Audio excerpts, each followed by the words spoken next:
we are so close to finishing the hard top. My dad and I are currently working on it, trying to get it finished this week. We don't have much left. This is what we finished last night. We wanted to make sure it would work or hold up overnight, but this is all just super glued in place. This is that FRP is what you call it? It's just a fiberglass paneling.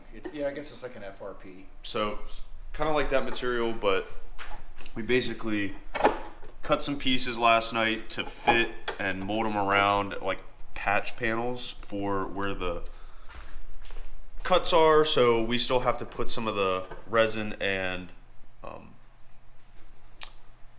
cloth on top of that to really strengthen it up and seal it all in.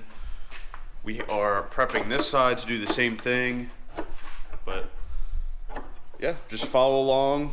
We're gonna try to get this done because we need to get the top on and then get it through body work and then paint it. Yeah. But I'm excited, it's definitely coming together. It is the following day and we are continuing work on the hardtop. We're gonna work on this corner next and we're gonna kind of attack it in a different manner. Instead of gluing all these pieces down, which we did on this side right here, we're going to take these all off, get some of the epoxy or the epoxy resin mixed, lace them down, put a piece of cloth down here, and then put this on top so it's gonna have a better, stronger bond than just super glue. So we're gonna have to figure out what we're gonna do on that side to fix that. But for now, what we're gonna do is epoxy that on there and then lay cloth over the top. Which is what we did here. Yeah, so that's what we did on this part to connect these two.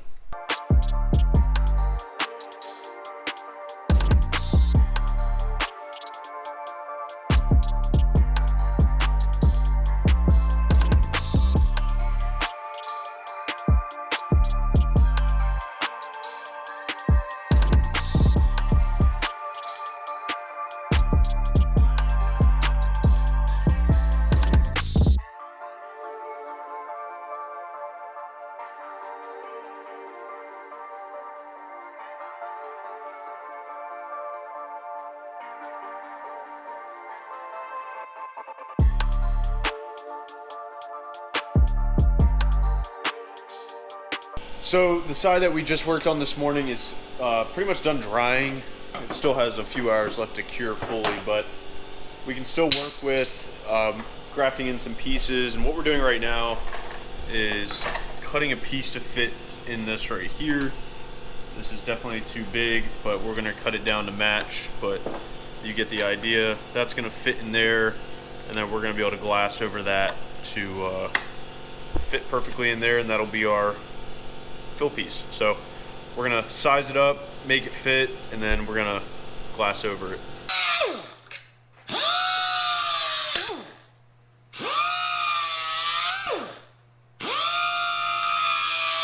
All right, so after some trimming, I got this to fit as good as it's gonna get. So it's just gonna pop in there, and then we'll clamp it down. We'll clamp it down so it goes with the curve. But that's gonna be our filler piece. All these cracks don't really matter. It's gonna get filled with resin. But what we'll do is we'll put some resin here, maybe some cloth down, put this down, resin and cloth on top of that to get it to bond directly to this bottom piece. But that's what we're working with. This is our line that we want. So once we put more on top so we can always sand down and get it level all the way across. But once this piece is on, we should be good to go in terms of this corner, and then we have a little bit more to do on that corner. And then it'll be pretty much done. It'll just be a lot of sanding and then some body work. But all right, so here's this piece that we just got to fit. We used this, what's the name of this body filler? It is it's called a G-Flex epoxy adhesive. Yeah.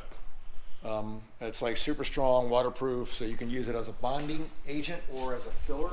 Yes, we used it as kind of this filler for this piece. Sorry, this piece right here. We also used it to fill some of this cracked area. We've used this stuff before on other hard tops, and it's been good to us. So Yeah, and we mixed a little bit of that in there that gives a little bit more substance or body, so it strengthens it a little bit more too. yes, when you go to spread it, it's not like super drippy. It's nice and thick, and it allows you to work with it, which is nice. It's almost like a silly putty, just a little more liquidy. But Yeah. my Uncle Randy is on his way over. He's going to help us figure out the best way to put Bondo on this.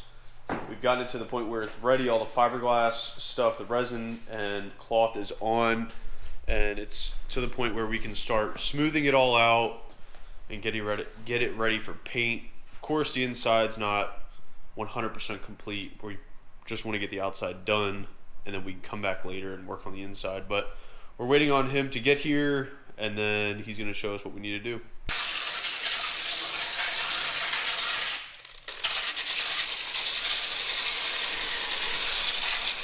All right, so you guys remember my Uncle Randy. He's back, and he's helping us with the hard top. So you just saw him using this 50 grit. Yeah. That's what that is, to scuff it up, and now we're going to put some Bondo on it. I got suckered into this project.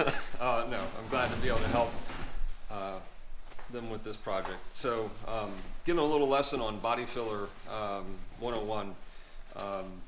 Technically, a lot of you will say, why am I using a piece of cardboard? Because cardboard actually has some chemicals in it that go into that. But I'm going to set a little bit of a skim coat on here so we can put body filler on top of that. There are peel-off sheets that they make for the industry, as a lot of you out there may know.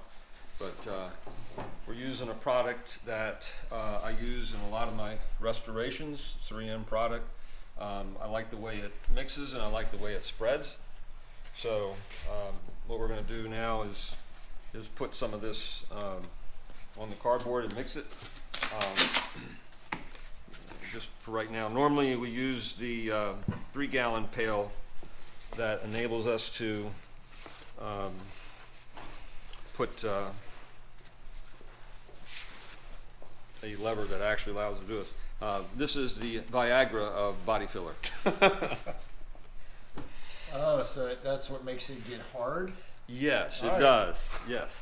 So we're going to keep it G-rated, and basically mixing is you don't want to put air into the body filler because then that creates pinholes. So a lot of people like to do a folding process where they're basically mixing it until it's fully mixed in. So just out of curiosity, Randy, seriously, the ratio of your mix right there, how does anybody know, other than reading the directions, what's the intuitive level for you? You've been doing this for so long to mix it. You get this automatic. Usually I do about a 2-inch line, 1.5 to 2 inch line for about a small baseball size, maybe a little smaller. Of the filler. Yeah, and then it's the color. And, Right. you know, for this, when I see the light blue, then I know I'm there. Also, body filler, once it's mixed with the hardener, it has a limited time depending on the temperature. Because it's activated, right? Right, it's now activated. So what I have to do is make sure that it's thoroughly mixed and not see any more ribbons of the dark, the blue, the hardener in there. Right. So usually what I do is I get it to this part here. Body filler is basically used in limited thicknesses. You don't want to put Too much on. Yeah, too much on. We're going over top of Fiberglass here. They both did a fantastic job of getting the fiberglass work to this part, which I know is a lot of time and effort. And of course, and the fumes. Oh yeah. Yeah. A little lightheaded. So we have some low spots in here, and this is a low spot right here. I'm not going to try to go and spread body filler and do this whole thing at once. We're going to find out where all the lows are first, like here, and basically I'm just putting pressure on to get that low spot filled. That's it. Same thing here. I'm just getting the low spot filled so that I don't have, I'm sort of building this up. You know, it's funny. So I've watched you do body work and fabrication on cars for years, ever since I grew up. And I kind of use this same application technique and analogy as doing drywall work, which I think I'm pretty good at. This kind of reminds me of that, filling those low spots, and but you're using drywall mud versus body filler. So Yep, same principle. you're not trying to fill a lot of stuff all at once. You're just trying to take your time and Right. Yeah. So sometimes you do get air bubbles worked into it. You just have to keep going back over it just like you would in drywall compound. When you get to these, you want to push it in, fill them. push it in to fill them. Yep. Right. Otherwise, that might create an air pocket. Yeah. Okay. I mean, basically what they've done to this top here is they put many pieces together, and it takes a lot of effort. And so your work time, once you mix up an average batch of body filler, you know, workable time, what is it realistically? With minutes? temperature in here in the garage right now being a little balmy, it's probably going to be maybe Careful, 10 my wife might get mad. Letting her know how warm it is in here, but you know, we got to do that. let's see, yeah, so what I like to do is I always put one edge that's level with this, flush. and then I like a little extra edge hanging out. Okay. Just sometimes I tilt it up a little bit, and it works pretty good. I know, it's like, So the guide code is what shows you highs and lows. lows. Right. Yeah. Okay. So it'll show up there like that. And all you're going to do is you're just simply going to just put it on here like this. Not too crazy, but just enough to Highlight it. highlight it. And that's that. So, you know, you're going to see your high and low spots.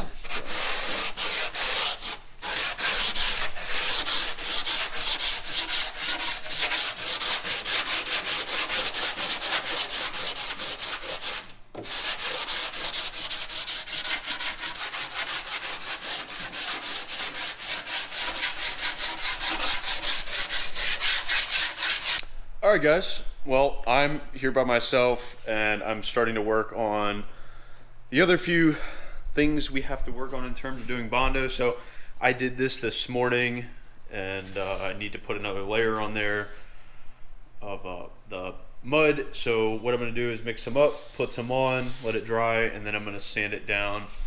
But this is what we got done last night. My uncle helped a lot. Huge thank you to my Uncle Randy for kind of getting us started and pointed in the right direction. So this is my first time ever doing this, and it is definitely a learning experience, but I'm excited to kind of add a new skill to the repertoire. But yeah, join me as I attempt to do some body work.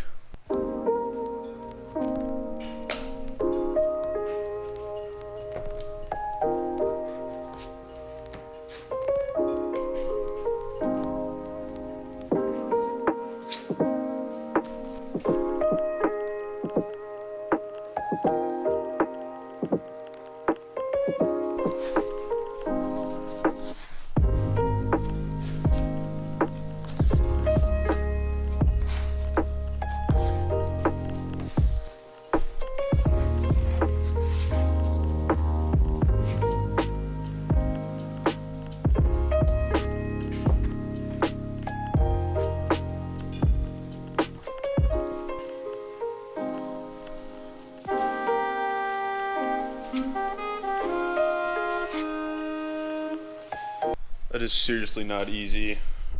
He makes it look like it's just secondhand, but that's what I just put on. So I gotta let that dry, sand it down, figure out where the low spots are, probably put another coat on, but it's starting to take shape. So there's little divots right here that we're trying to fill, and that's just from where we were laying the resin and the cloth. So that's what we're trying to work on. We have to scuff it down. We're using this, I believe this is 50 grit, yeah, and we're using that to scuff it up. You want something that this can adhere to. All right, I've given it some time to dry. Now, my uncle told me that if it's tacky, then it's not ready to dry. But this is pretty much dry to the touch, no tackiness. So I'm gonna go ahead and start sanding it down. Oh, never mind. Can't forget, this is the guide coat. So this is what's gonna help you see the highs and lows.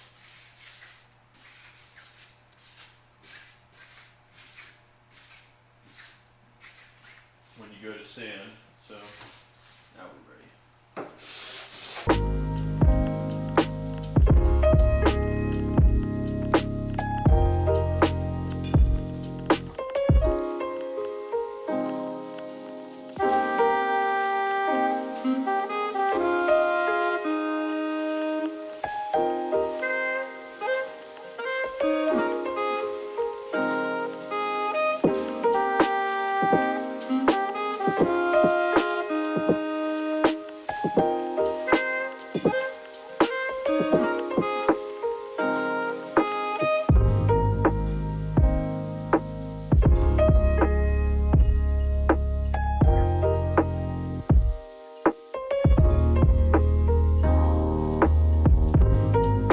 After sanding, this is what you'll see. So what that guide coat is doing is, after I've laid that next layer of Bondo down, it's going, and once it's dry, before I start sanding, I put that on, and then it's going to show me where the lows are still. So you can sand over it, and the black will be left behind in the places where there are still low spots. Now that right there is where, if you look along here, that's where that main divot is. So that's why there's gonna be more there.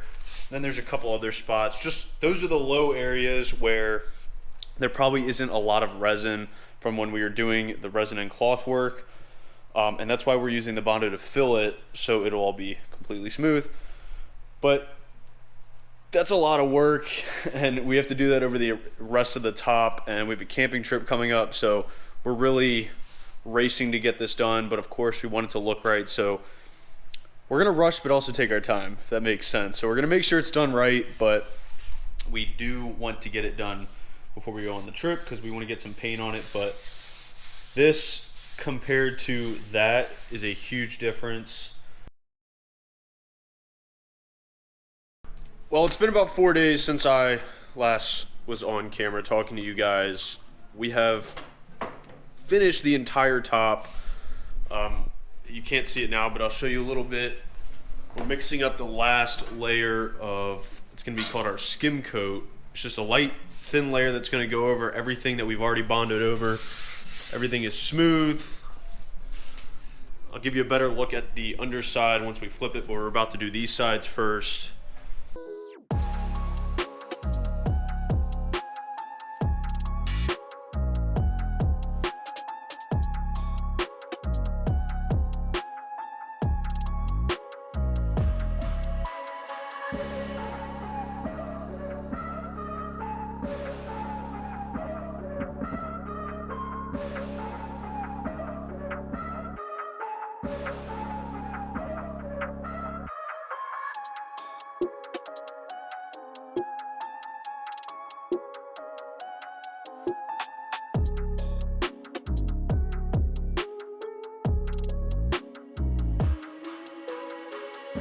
All right, we just got the sides sanded, and I didn't film that because it'd probably be really boring, and you guys have already seen me sanding, so that would be the same thing you'd be watching. My dad's doing the final skim coat on this top part, so you can see, you get a better view of what the top is looking like. We just sanded both of these sides that had the skim coat on it, and it was not fun, especially using 180 grit versus the 80 grit that we were using prior. But yeah, you can see all the contours, everything's starting to look really good, and we're gonna get this thing painted today, thank God, and it should be dry. The stuff we're gonna use will dry quick, but I mean, look at it. It's come a long way. I was telling my dad that this is probably this was the hardest part of this entire build. I mean, the metal fabrication and all that, like, you can cut stuff if you mess up and re-weld it, add metal, take away metal, but this is not easy. You have to be precise, and the fiberglass side of things is really messy and not easy to work with. But it's, thank God, it's coming to an end. We're using this drywall, what do you call it, spatula scraper? Yeah, drywall spreader, drywall knife.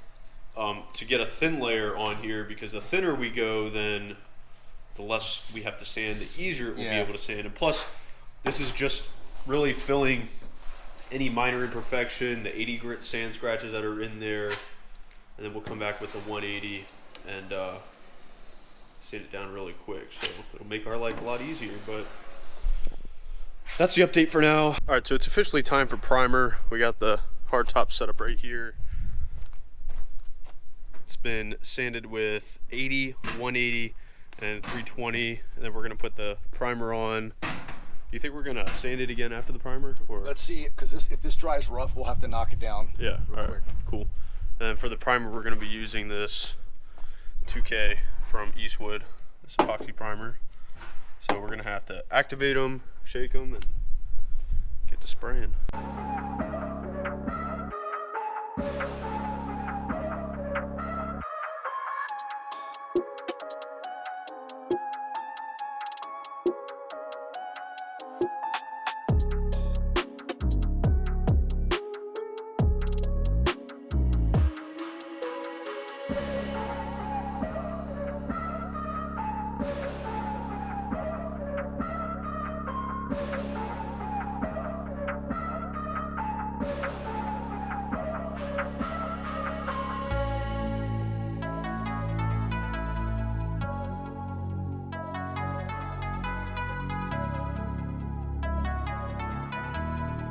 All right, so here's the top, all with the primer on it.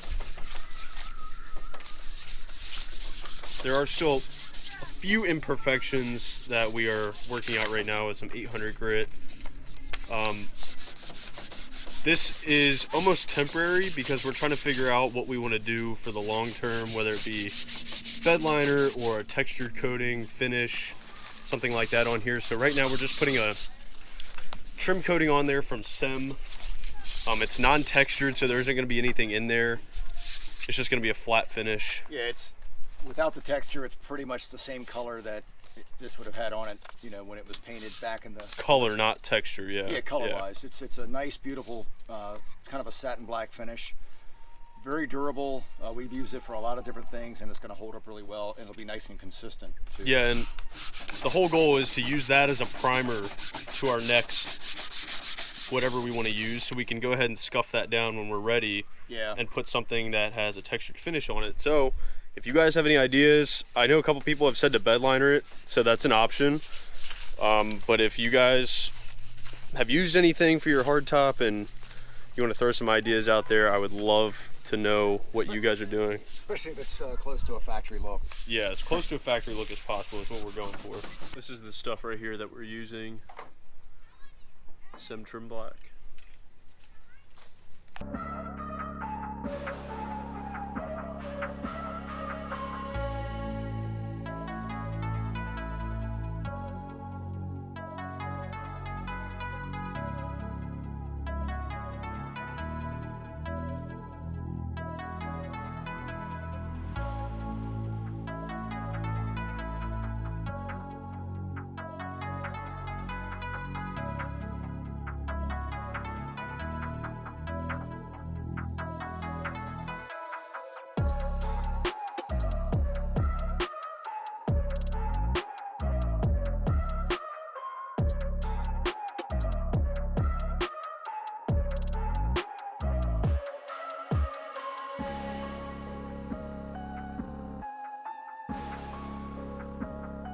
Just enough time to spare before it starts to get really dark.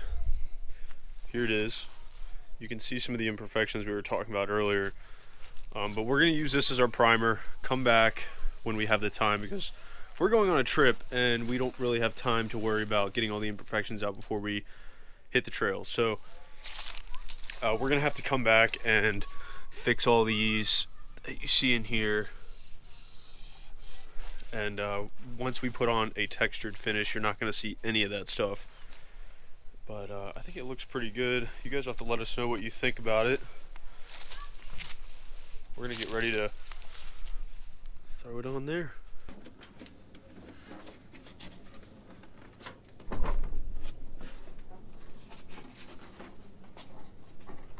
Okay, I got this. So you're gonna have to lift up, Dad. How high? Higher. All right, hold on.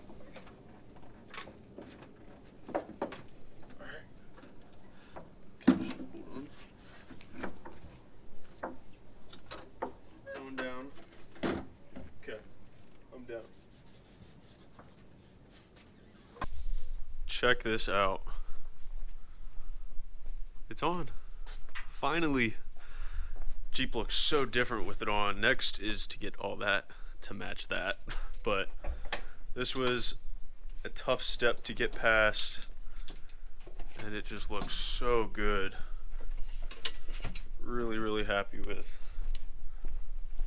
what it looks like.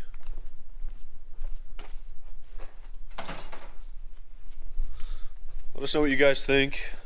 Like I said, give us some ideas in terms of something textured to put on it, but there it is. All done. Finally. A lot of work, but it looks good. Alright. Thanks for watching, guys. I appreciate all the support. We are going on a camping trip this weekend, so that will be either the next or following video. The next video is going to be this one you're watching, and one after that I may have, or it's going to be the camping one. But you're going to finally see this thing on the trails. You guys have been asking for the hardtop and for the Jeep on the trails, so you're getting both in a very short amount of time. So I'm excited to do it, and I'm hoping you guys are excited to watch and see what this Jeep can do. But thanks for watching. See you guys in the next video. Thanks for all your support. We appreciate it.